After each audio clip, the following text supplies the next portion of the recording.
સુરેન્દ્રનગરમાં વિકાસના કામોને લઈને ફરી એકવાર ભ્રષ્ટાચારના આક્ષેપો ઉઠ્યા છે। મહાનગરપાલિકા દ્વારા શરૂ કરાયેલા રોડ સમારકામના કાર્યોમાં શહેરીજનોએ હલકી કક્ષાના ડામરનો ઉપયોગ થતો હોવાનો ગંભીર આરોપ લગાવ્યો।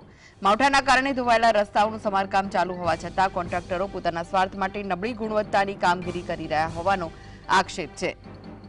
શહેરીજનોનું કહેવું છે કે રાત્રે બનાવવામાં આવેલા રોડ સવારે જ ઉખડવા લાગ્યા હતા। પાલિકાની કામગીરી પર સવાલો ઉઠતા ફરી એકવાર વિકાસના કામોમાં ભ્રષ્ટાચારના મુદ્દે ચર્ચા ગરમાઈ છે। પોલીસે ફરિયાદની તપાસ શરૂ કરી છે।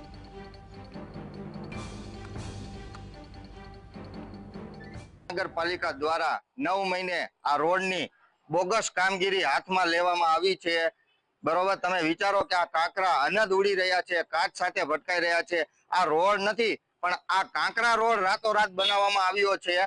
તો તમે વિચારો કે સુરેન્દ્રનગરની બોગસ કામગીરી છે। તમે દેખાઈ શકાય છે કે આ કોઈ લેવલ વિનાના રોડ બનાવવામાં આવ્યા છે। નથી સુરેન્દ્રનગરની જનતામાં કોઈ અવાજ ઉઠાઈ રહ્યું, નથી કોઈ બોલી શકતું। કમિશનર પોતાની મનમાની ચલાવી રહ્યા હોય તેવું સ્પષ્ટ પ્રમાણે દેખાઈ રહ્યું છે।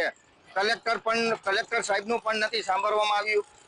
અનેક વાર રજૂઆત કરવા હોવા છતાં પણ કમિશનર સાહેબ પોતાની મનમાની ચલાવી રહ્યા હોય તેવું